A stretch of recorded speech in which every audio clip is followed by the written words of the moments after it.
Business editor Richard Southern joins us now. And Richard, this is rather interesting. The company that owns Harvey, Swiss Chalet, and the Keg has only positive things to say about Ontario's minimum wage increase. Sounds good. So far, so good, according to the company. So this is Cara Operations, and they own, as you say, Harvey, Swiss Chalet, Eastside Mario's, the Keg, a lot of restaurant chains across Canada. And its CEO says the company has managed the impact of Ontario's minimum wage hike through selective price increases and menu changes.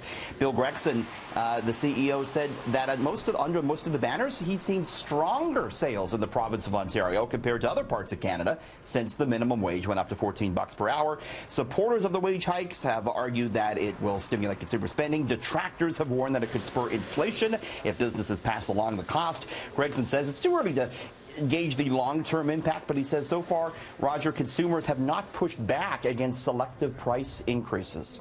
Good to see. Healthy for everybody. Yeah. All right, some big loyalty point news. If you do that sort of thing, you'll soon be able to collect PC Optimum points at a gas station. A big one. Yeah, this was popular for a lot of people to collect Aeroplan miles at Esso, and now you won't be able to do it. It's going to be PC Optimum replacing Aeroplan at Esso stations effective January 1st. This ends a 14-year partnership between Aeroplan and its parent Aimia and Esso. And Aimia facing a lot of headwinds now ever since Air Canada said it was planning to drop Aeroplan in a year or two. Of course, the PC Optimum program was created just this year when Loblaw brought together its PC Plus and Shoppers Optimum programs. Are you one of these point junkies, Roger? Do you collect all these things? I actually have both of those. Are the only two I think I have, actually. The Optimum and the Aeroplan. So. You got to use up your Aeroplan miles soon because they'll be devalued if you want to use them for flights in a year or two when Air Canada dumps it. So keep that in mind. All right, I'm going to book now. Thanks. Yeah. Where are we going? Where should we go? Let's go to Vegas. What do you think? Oh, come on. Think exotic. Think exciting. Let's go beyond Vegas. And if we had some of these jobs in Toronto, we could go anywhere we want. We There's some sure could. high-priced jobs out there. Yes, they are. This is the list of the best salary jobs you can have right now. This is Indeed, the job site looking at this. Radiologist topping the list this year, pulling in an average $291 grand, followed by cardiology physician, $280,000 a year. Physician making currently in Toronto about $194,000. Vice president of construction, $180,000. Vice president of finance, $159,000. A chief estimator, these are the people that run budgets and staff scheduling for companies, $148,000. Indeed only looked at jobs with at least 50 salary reports, so that's why we don't see any CEOs on the list. But a definite trend there, Roger, finance and healthcare is where you're making the big dough right now. But the one you didn't put right below all those was radio business guy. Right? A radio business guy is the place to be right now. Big money. Big bucks, no whammy. So long as you don't mind being paid in ham sandwiches, it's all good. It's all good. Oh, radio. All right, Donald Trump reportedly fired Secretary of State Rex Tillerson through a tweet. Can you imagine that? Classy. I mean, I know guys who worked in radio, and they found out they just put two lists on the wall, and they said if you're on one list, you got a job, and if you're on the other, take a sandwich and go.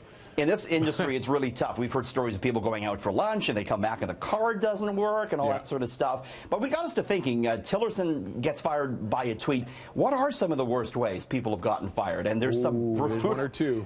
There is. Conference call. This happened to hundreds of journalists laid off from AOL's local news enterprise the other year. They all got on a conference call, thought they were going to get some big news from the boss, Roger. He goes, guess what? You're all fired. Email. This happens now. It happened in the UK, actually, with 38 warrant officers in the British military, had 20 years of service. They got an email saying, guess what? You're done.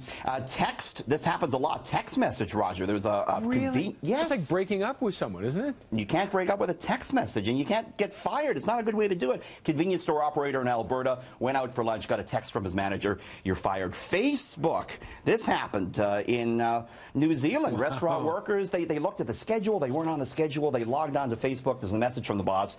You're fired. But, you know, Tillerson, he may have had it the worst getting the boot via a tweet. You know, in most Canadian provinces, Roger, the employer is required to give written notice to those they are firing. But a lot of those labor codes were written long before cell phones and Facebook were around. I had one other friend who was a manager. He had to let go his team. And once he did all that, his boss came in and said, can you come into the room for a sec? You're done too. You're done too. It's brutal. We shouldn't be laughing. It's brutal. Okay, say cheese.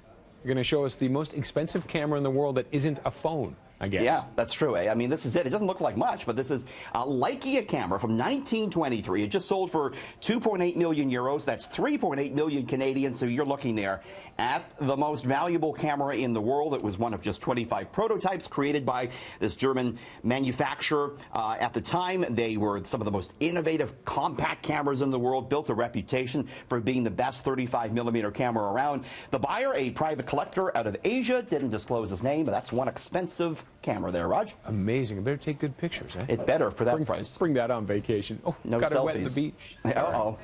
All right, Taco Tuesday. I had a burrito, so it was close. Home cooks are spending money, though, lots of money on all sorts of taco. What do you need for what is a gadget for a taco? Well, you know, you don't want to buy just the shells in the store anymore. You want to do Taco Tuesday right. And I mean, Taco Tuesday is an important thing. So you want to get a thing like a taco press. And this lets you take a soft flour tortilla, dip it in hot oil to make a hard taco. $7.95. So you want to always have fresh, hard tacos. How about you got to have something to hold the taco with. So why not, you know, a dinosaur? This is a Triceratops taco holder, Roger, for $15.44. Are you kidding me? No. This durable dinosaur holds 2 tacos until, of course, you make them extinct by eating those tacos. Of course. On Taco Tuesday, that's $15. Taco toaster. This creates a hard taco, again, out of a soft one, or you can also use it to warm up your hard tacos. Very important to warm them up. $30 for that toaster, Roger. And finally, the Nuni tortilla toaster. This is $191, but you can toast up to 6 tortillas, less than 60 seconds. When it's ready, it spits them out on the plate just in time for Taco Tuesday. Now you want some tacos, don't you, Roger? You know, there are people down south looking, going, you know, we just heat them up, put them in the oven, cook them. No, you got to do it right. If you're going to do Taco Tuesday, you got to do it right. All right, Richard, thank you very much, sir. We'll talk about something different tomorrow. How about that? Absolutely. All right, have a good one, sir.